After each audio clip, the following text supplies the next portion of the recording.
नमस्कार, देवभूमि समाचारों में आप सभी का स्वागत है। मैं हूं आपके साथ रक्षंदा खान। आगे आप मेरे साथ देखेंगे उत्तराखंड की तमाम छोटी बड़ी खबरें विस्तार से, लेकिन उससे पहले नजर डाल लेते हैं हेडलाइंस पर।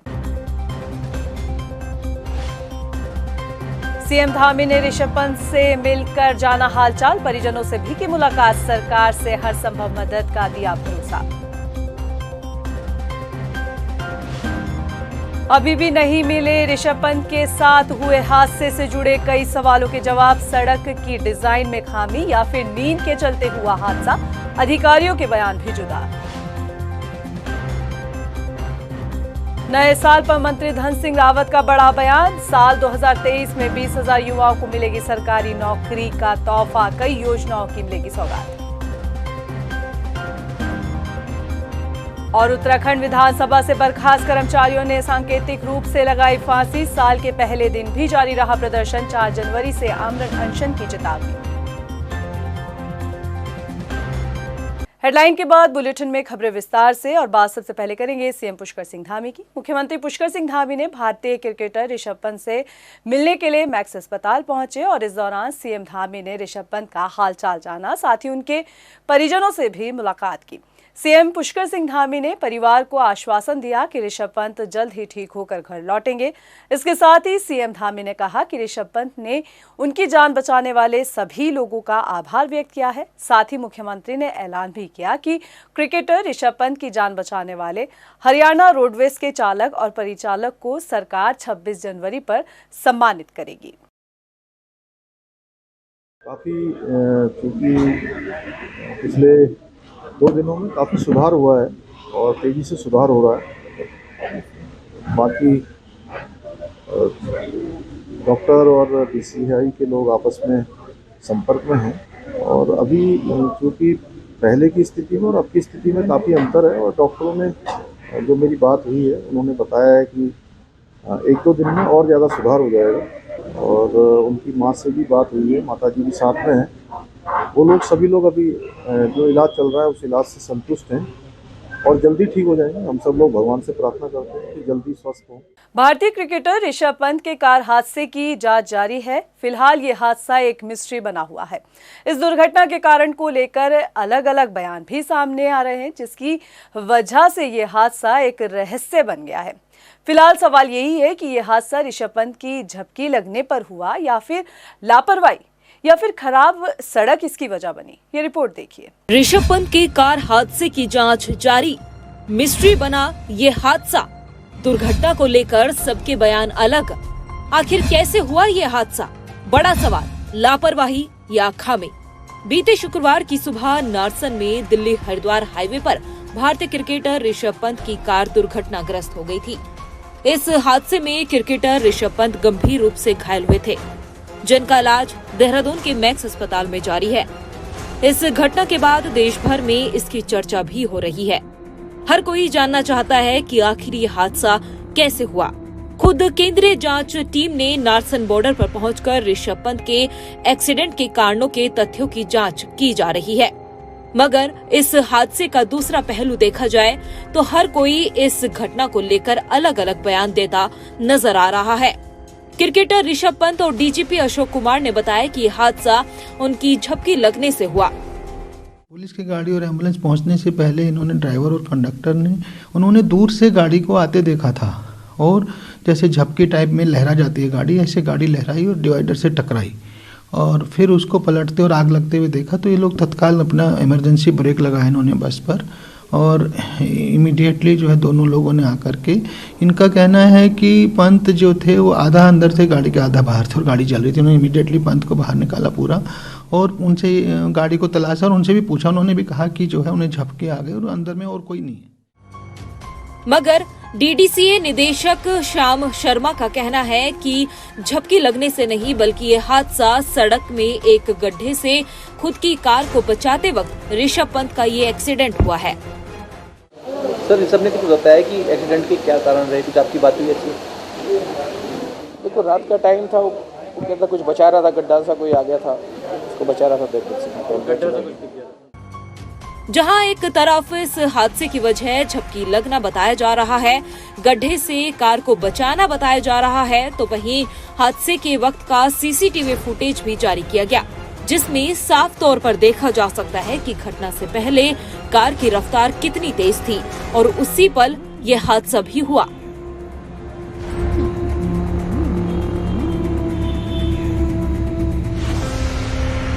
हालांकि दुर्घटना के क्या कारण रहे, टीम इसको लेकर गंभीरता से छानबीन कर रही है।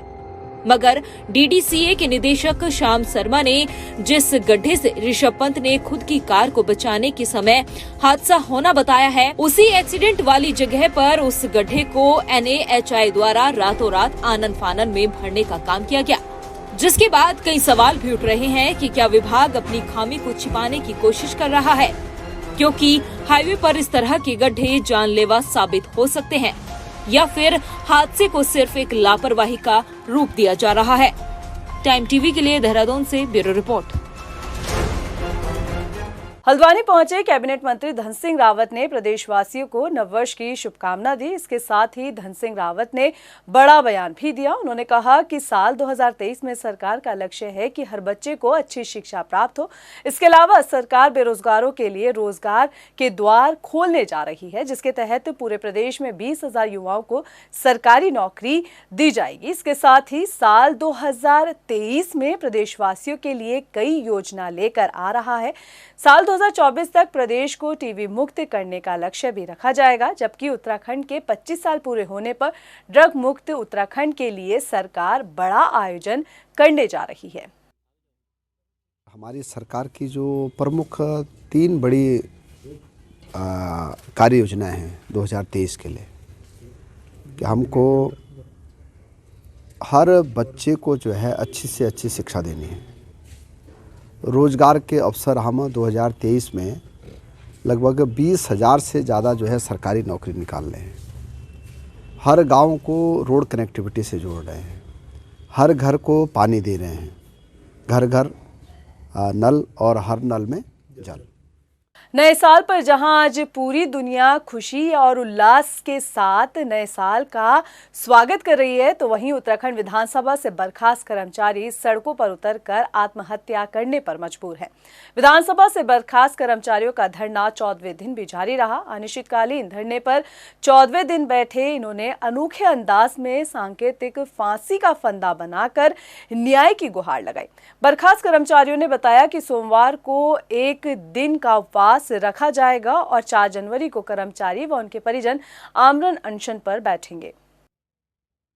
जहां एक तरफ नए साल में सरकार नई योजना लाने की बात कह रही है, तो वहीं कांग्रेस से बढ़ती महंगाई को लेकर सरकार को आड़े हाथ ले रही है। कांग्रेस के प्रदेश प्रवक्ता शशिपाल बिष्ट ने सरकार पर हमला करते हुए कहा कि प्रदेश में रसोई गैस सिलेंडर के दामों में इजाफा हो रहा है, कमर्शियल गैस सिलेंडर में भी इजाफा हुआ है, दूध के साथ खान पान की वस्तुओं के दाम भी लगातार बढ़ते जा रहे हैं, लेकिन सरकार महंगाई पर कंट्रोल करने में नाकाम है। हाँ, कांग्रेस के राज्य राजस्थान में रसोई गैस का सिलेंडर 500 रुपये देने का फरमान जारी किया जा चुका है। वहीं आप देखिए कि आज फिर से रसोई गैस सिलेंडर में 25 रुपये की बढ़ोतरी हो चुकी है, तो 1100 के पार रसोई गैस का सिलेंडर जा चुका है। वहीं आप देखिए कि मदर डेयरी के दूध में भी अभी 4 दिन पहले ही 2 रुपये फिर से बढ़े हैं, और ये जब से खाद्यान्न वस्तुओं पर GST बढ़ाने की घोषणा सरकार ने की है, तब से ये तीसरी बार दूध पर ही 2-2 रुपये करके बढ़ाएगी। उत्तराखंड महानिदेशक डॉक्टर शैलजा भट्ट का कार्यकाल खत्म हो गया। स्वास्थ्य महानिदेशक की जिम्मेदारी अब डॉक्टर विनीता शाह को सौंपी गई है। विनीता शाह ने महानिदेशक के तौर पर अपना पदभार ग्रहण कर लिया है। इस मौके पर नवनियुक्त महानिदेशक विनीता शाह ने बताया कि उनकी पहली प्राथमिकता पहाड़ से लेकर मैदान तक स्वास्थ्य सेवाओं को दुरुस्त करना है। जैसा कि पहले बताया हमें कि दूरस्थ में सेवाएं, स्वास्थ्य सेवाएं सुदृढ़ करना ही हमारी चुनौतियां हैं, और मैं आशा करती हूं कि मैं अपनी पूरी उत्तरांचल की स्वास्थ्य विभाग की टीम के संग इस कार्य को सफल करूंगी। छात्रों को भारत दर्शन कराने के बाद देवप्रयाग से भाजपा विधायक विनोद कंडारी अब अपने क्षेत्र के छात्रों की काउंसलिंग पर फोकस कर रहे हैं। विनोद कंडारी ने बताया कि छात्रों की काउंसलिंग से उन्हें अपने भविष्य को संवारने में मदद मिलेगी। छात्रों की काउंसलिंग के लिए विनोद कंडारी पत्रकारिता जगत, खेल जगत और राजनीति से जुड़े लोगों को भी शामिल करेंगे। जैसे आपने देखा होगा भारत दर्शन कार्यक्रम अभी जो है पिछले सत्र का हमने समाप्त अभी पूरा करके आए हैं और अभी नया सत्र जो हमारा शुरू होने वाला है उसकी भी मैंने पूरी तैयारी कर ली है। मगर इस बीच अभी जब नया सत्र शुरू होगा तो मैं जो बच्चों को कैरियर काउंसिल को लेकर फोकस करने जा रहा हूँ और जो 12th के बच्चे हैं अपनी विधानसभा के, तो उनके लिए ऐसे कुछ कैरियर काउंसलिंग के ऐसे लोगों को बुलाना चाह रहा हूँ कि जिन्होंने जीवन में बहुत सारी ऊंचाई पाई है। और मेरा मानना है कि हम देखते हैं कि टीवी में या समाचार पत्रों के माध्यम से हम किसी व्यक्ति के व्यक्तित्व के बारे में पढ़ते हैं, हम देखते हैं इतना बड़ा व्यक्ति बना है, मगर उसके सफलता के पीछे उसने कितनी जनरी उसने की है, जितना सफर तय किया उसके पीछे उसकी कठिनाई क्या थी। तो मैं चाहता हूँ ऐसे लोग जो बच्चों को मोटिवेशन मिल सके। उत्तराखंड को नशा मुक्त बनाने की दिशा में पुलिस प्रशासन नशे के खिलाफ अभियान चलाए हुए है। इस अभियान के तहत 31 दिसंबर साल 2022 तक पुलिस ने 497 आरोपियों पर एनडीपीएस एक्ट के तहत कार्रवाई करते हुए हिरासत में लिया है। साथ ही 480 मुकदमे भी दर्ज किए हैं। पुलिस के मुताबिक नशा तस्करों से मिले नशीले पदार्थों की अंतर्राष्ट्रीय बाजार में कीमत तकरीबन 5 करोड़ रुपए बताई गई है। वर्ष 2022 में जनपद देहरादून ने कुल लगभग 4 करोड़ के जो है मादक पदार्थ बरामद किए हैं। इस प्रक्रिया में 479 अभियुक्त पंजीकृत किए गए, 496 अभियुक्त की अरेस्टिंग हुई है। महत्वपूर्ण बात यह है कि इसमें चरस 33 किलो, लगभग पौने 34 किलो जो है वो चरस बरामद हुआ है। इसमें लगभग 3.5 किलो बरामद हुआ है। अफीम 541 ग्राम, गांजा जो है 216.423 किलो जो है गांजा बरामद हुआ है। डोडा पोस्ट जो है 14 किलो और अन्य जो नशीली इंजेक्शन, गोलियां, कैप्सूल बरामद हुई थी। तो कुल मिलाकर के लगभग 4 करोड़ की जो है ये मादक द्रव्य प्राप्त किए हैं। शहर भर में गाड़ियों के हॉर्न से होने वाले शोर शराबे को बंद करने के लिए ट्रैफिक पुलिस ने संकल्प लिया है। नए साल की शुरुआत के साथ ही ट्रैफिक पुलिस शहर के अंदर हॉकिंग कम करने के लिए कम से कम हॉर्न बजाने की व्यवस्था कर रही है। एसपी ट्रैफिक ने जानकारी देते हुए बताया कि शहर में स्मार्ट ट्रैफिक सिग्नल लगाए जाएंगे। इस अभियान के लिए ट्रैफिक पुलिस IMA की भी मदद लेगी। जैसे कि नए साल में हर कोई अपना अपना संकल्प लेता है, तो हमने भी ट्रैफिक पुलिस की तरफ से एक संकल्प लिया है कि 2023 जो साल है ये शहर के अंदर हम हॉकिंग कम करने के लिए हम लोग प्रतिबद्ध रहेंगे और कम से कम स्पीकर हॉर्न बजे, इसके लिए कुछ अलग चीज़ें ला रहे हैं। जैसे हॉन्क मोर, स्टॉप मोर टाइप के कुछ स्मार्ट ट्रैफिक सिग्नल्स होते हैं। जिस डायरेक्शन से भी ज़्यादा हॉकिंग की जाती है उसकी रेड लाइट ज़्यादा बढ़ाई जाती है। इंडियन मेडिकल एसोसिएशन का जो देहरादून यूनिट है उनसे भी हमने बातचीत शुरू की है। उनमें भी कुछ ENT के जो एक्सपर्ट डॉक्टर्स हैं उनको भी हम बोर्ड पे लेके उनकी मदद से हम लोग 2023 में कहीं ना कहीं जो नॉइज़ पोल्यूशन है जो व्हीकल से निकलने वाला, उस पे हम काम करेंगे। नए साल के पहले दिन दिनेशपुर में बंगाली उन्नयन समिति ने नगर पंचायत में नशे के खिलाफ कार्यक्रम का आयोजन किया, जिसमें क्षेत्रीय विधायक अरविंद पांडे ने भी हिस्सा लिया। नशा उन्मूलन कार्यक्रम में 12 स्कूलों के छात्रों ने हिस्सा लिया। प्रतियोगिता का भी आयोजन किया गया। मंच से छात्रों को संबोधित कर रहे आयोजक ने कहा कि छात्रों को नशे से बचकर अपनी प्रतिभा को निखारना चाहिए। कार्यक्रम की तारीफ करते हुए क्षेत्रीय विधायक ने कहा कि हमारे क्षेत्र के बच्चे, साथ ही प्रदेश और देश के बच्चे नशे से दूर रहें। हमारे इस कार्यक्रम का मेन मोटो ये है नशा उन्मूलन। नशा उन्मूलन के आधार पर जो है हमने ये कार्यक्रम रखा है। उसके अंतर्गत 4-5 इवेंट हमने रखा है बच्चों का, जिससे बच्चों के अंदर जो छुपी हुई प्रतिभाएं हैं उसको बाहर निकालने के लिए हमने ये कार्यक्रम रखा है। कैलेंडर नव वर्ष में बच्चों ने एक विशेष उद्देश्य के तहत हमारे बंगाली कल्याण उन्नयन समिति के माध्यम से आज बच्चों ने यहाँ प्रतिभाग किया है और मैंने देखा अभी कि नशे के खिलाफ बच्चों ने अपनी पेंटिंग की है और निश्चित ही पिछड़े हुए इलाके में गांव-गांव के बच्चों में अगर जो बाल्यकाल से ही इस प्रकार की प्रवृत्ति बन जाएगी तो आने वाला जो समय होगा हमारा होगा। भगवानपुर में हाईवे से 12 टायर ट्रक की चोरी का खुलासा पुलिस ने किया। मामले में पुलिस ने बताया कि 27 दिसंबर को भगवानपुर हाईवे से 12 टायर ट्रक चोरी हो गया था, जिसके बाद ट्रक स्वामी ने भगवानपुर थाने में मुकदमा दर्ज कराया था। पुलिस ने सीसीटीवी के आधार पर आरोपियों को खानपुर के गांव से हिरासत में लिया। आरोपियों से पूछताछ में चोरी हुआ ट्रक उत्तर प्रदेश के पुरकाजी से बरामद किया गया। मामले में एक आरोपी अब भी फरार बताया गया है। ट्रक की बरामदगी हेतु 4 पुलिस टीमों का गठन किया गया था। इस संबंध में थाना भगवानपुर के प्रभारी निरीक्षक राजीव राठौड़ के नेतृत्व में टीम के द्वारा चेकिंग करते हुए एक पिकअप में कुछ संदिग्ध लोगों को पकड़ा गया। उक्त पिकअप में सवार लोगों के द्वारा बताया गया कि उनके द्वारा ही उक्त 12 टायरा एलपी ट्रक की चोरी की गई है और इस संबंध में इफ्तिखार नामक व्यक्ति जो मंगलौर क्षेत्र अंतर्गत निवास करता है, उसके भाई के ट्रक का इंजन इस ट्रक के इंजन से बदला जाना था। दोनों ट्रकों को, इफ्तिखार के भाई का ट्रक और ये जो चोरी गया ट्रक है, इन दोनों को पुलिस के द्वारा बरामद किया गया।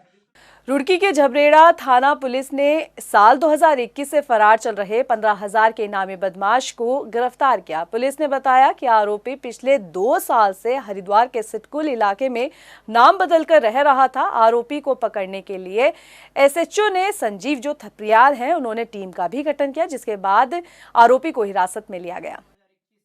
वर्ष 2021 में झबरेड़ा थाने पर पंजीकृत अभियोग अंतर्गत धारा 454, 380, 411 आईपीसी, जिसके अभियुक्त विगत 1-1.5 वर्ष से वांछित था और 15,000 रुपये का इनामी था, उसे गिरफ्तार करने में एसओ झबरेड़ा संजीव थपलियाल के नेतृत्व में टीम ने सफलता हासिल की है और उक्त अभियुक्त आज़ाद पुत्र इस्लाम को सिडकुल थाना क्षेत्र से गिरफ्तार किया गया है। ये वहाँ नाम बदलकर रह रहा था और जानबूझकर अपनी पहचान छुपाए हुए था। ये एक अपने आप में उल्लेखनीय सफलता है।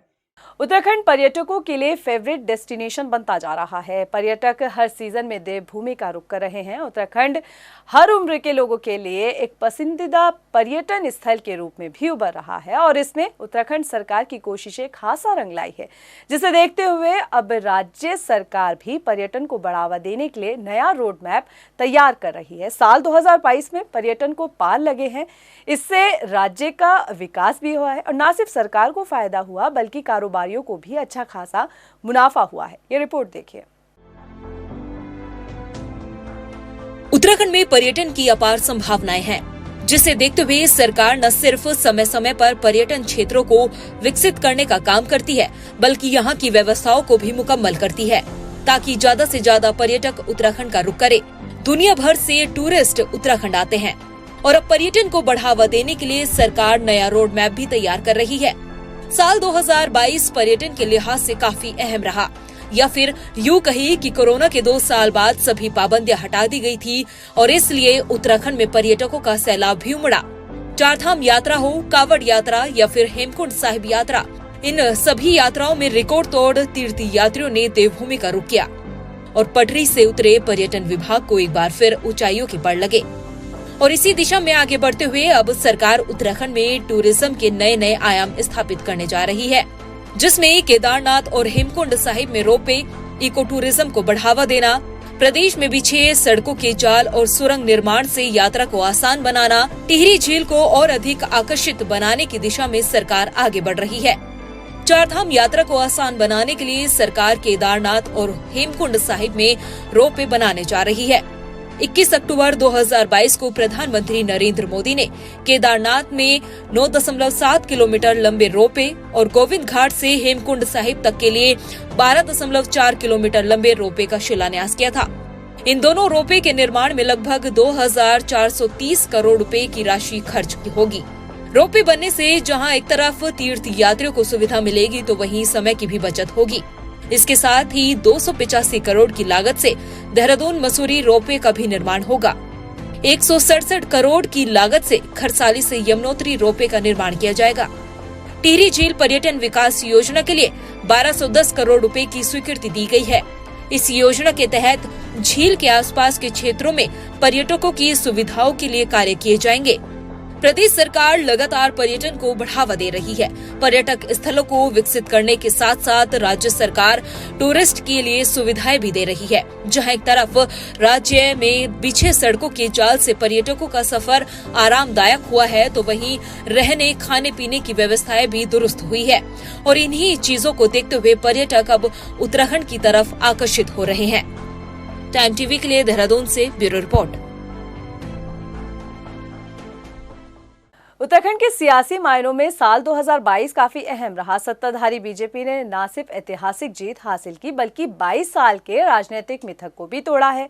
लेकिन 2022 में हुए उत्तराखंड विधानसभा चुनाव में जिन नेताओं को विधानसभा चुनाव में हार मिली, बीजेपी और कांग्रेस हाईकमान ने उन्हीं नेताओं को अहम पदों की जिम्मेदारी से नवाजा। ये रिपोर्ट देखिए। उत्तराखंड की सियासत में साल 2022 कई मायनों में नई पटकथा लिख गया। उत्तराखंड के विधानसभा चुनाव 2022 में जिन नेताओं को चुनावी मैदान में जनता से हार मिली, उन्हें बीजेपी और कांग्रेस हाईकमान ने अहम पदों पर जिम्मेदारी से नवाजा। बीजेपी और कांग्रेस दोनों के प्रदेश अध्यक्षों की अगर हम बात करें तो 2022 के विधानसभा चुनाव में बीजेपी के प्रदेश अध्यक्ष महेंद्र भट्ट बद्रीनाथ विधानसभा सीट से चुनाव हारे। उसके बावजूद पार्टी ने उन पर भरोसा जताते हुए प्रदेश अध्यक्ष की अहम जिम्मेदारी सौंपी। तो वहीं कांग्रेस के प्रदेश अध्यक्ष करण महारा को भी 2022 के विधानसभा चुनाव में रानीखेत से हार का सामना करना पड़ा था। लेकिन कांग्रेस हाईकमान ने उन पर भी भरोसा जताते हुए हार के बावजूद प्रदेश अध्यक्ष की अहम जिम्मेदारी सौंपी। यहाँ तक कि उत्तराखंड के मुख्यमंत्री पुष्कर सिंह धामी भी 2022 के विधानसभा चुनाव में खटीमा से चुनाव हार गए। लेकिन हाईकमान का विश्वास जीतने में पुष्कर सिंह धामी कामयाब रहे और पार्टी ने उन्हें मुख्यमंत्री की कुर्सी सौंप दी, जिसके बाद पुष्कर सिंह धामी ने चंपावत विधानसभा सीट से उपचुनाव जीतकर ऐतिहासिक रिकॉर्ड भी बनाया। बीजेपी नेताओं का कहना है कि साल 2022 का विधानसभा चुनाव मुख्यमंत्री पुष्कर सिंह धामी के नेतृत्व में ही लड़ा गया था। पार्टी को 47 सीटें जीताने में पुष्कर सिंह धामी के चेहरे का ही असर देखने को मिला है। इसलिए भाजपा हाईकमान ने पुष्कर सिंह धामी की लोकप्रियता को देखते हुए मुख्यमंत्री की अहम जिम्मेदारी सौंपी। आप देख सकते हैं कि उत्तराखंड के अंदर जिस प्रकार से डबल इंजन की सरकार ने विकास के नए आयामों को स्थापित किया है, उसको देखते हुए उत्तराखंड की जनता ने सारे जो भी मिथक थे, सारे मिथकों को तोड़ते हुए भारतीय जनता पार्टी की सरकार को स्थापित करने का काम किया। और निश्चित रूप से बहुत सारी चीज़ें ऐसी भी हुई कि मुख्यमंत्री जी के नेतृत्व में हम चुनाव पूरी प्रदेश के अंदर जीते और मुख्यमंत्री जी अन्य विधानसभाओं में रहे, हम चुनाव हारे भी। लेकिन जिस प्रकार से उनके सफल नेतृत्व में भारतीय जनता पार्टी की सरकार ने इतिहास बदला, उत्तराखंड के अंदर इतिहास रचने का काम किया, तो हाईकमान ने उनके इस काम को देखते हुए, उनके डेडिकेशन को देखते हुए एक बार फिर से उन्हें मौका दिया और उनके नेतृत्व में हम फिर से काम कर रहे हैं। जहां एक तरफ बीजेपी के लिए साल 2022 काफी अहम रहा, तो वहीं कांग्रेस के लिए निराशा भरा भी था। हालांकि विधानसभा चुनाव हारने के बाद कांग्रेस के कई नेताओं को अहम पदों से नवाजा भी गया। अहम पदों पर जिम्मेदारी मिलने को लेकर कांग्रेस की प्रदेश प्रवक्ता गरिमा दसोनी का कहना है कि हार जीत चुनाव में एक सिक्के के दो पहलू है। इसलिए चुनाव हारने के बाद अहम जिम्मेदारी मिल जाना इस बात का भी संकेत है कि पार्टी हाईकमान की नजरों में योग्यता सबसे बड़ा मायने रखती है और कांग्रेस में खासकर योग्यता के आधार पर ही पद की जिम्मेदारी दी जाती है।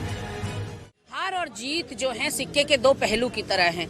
जो हारता है वही आगे जाकर जीतता है। संघर्षों से ही अपना आयाम स्थापित करते हैं या अपनी मंजिल को हासिल करते हैं। ऐसे में ये ऐसा नहीं है कि लगातार हारते ही चले गए। 2 बार के विधायक हैं माननीय करण मेहरा जी, वहीं महेंद्र भट्ट जी भी पूर्व विधायक हैं। पुष्कर सिंह धामी ने 2 से 3 बार अपनी विधानसभा का प्रतिनिधित्व किया। ये तो चांस की बात है, लक की बात है और थोड़ा बहुत मैं कहूँगी कि जनता का आशीर्वाद अगर कम मिला भी है तो पार्टियां जानती हैं कि किसमें कितना कैलिबर है और किसमें कितनी योग्यता है, उसके आधार पर ही व्यक्ति को चुना जाता है। भारतीय जनता पार्टी का मुझे नहीं पता, लेकिन हमारे वहाँ योग्यता की बहुत कदर है। साल 2022 उत्तराखंड में उन नेताओं के लिए भी आगे के लिए प्रेरणा बनकर रह गया जो चुनाव हारने के बाद मायूस हो जाते हैं। उनके लिए साल 2022 एक ऐसा उदाहरण है जब दिग्गज नेता चुनाव हारने के बाद अहम पदों की जिम्मेदारी मिलने की पटकथा लिख गए। टाइम टीवी के लिए देहरादून से मनीष टंगवाल की रिपोर्ट। अभी के लिए फिलहाल इतना ही, मुझे दे इजाजत, लेकिन चलते चलते नजर डाल लेते हैं हेडलाइंस पर। नमस्कार। सीएम धामी ने ऋषभ पंत से मिलकर जाना हालचाल, परिजनों से भी की मुलाकात, सरकार से हर संभव मदद का दिया भरोसा।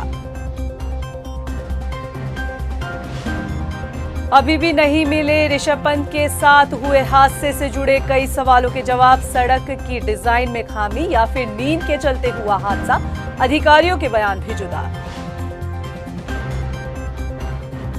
नए साल पर मंत्री धन सिंह रावत का बड़ा बयान, साल 2023 में 20,000 युवाओं को मिलेगी सरकारी नौकरी का तोहफा, कई योजनाओं की मिलेगी सौगात।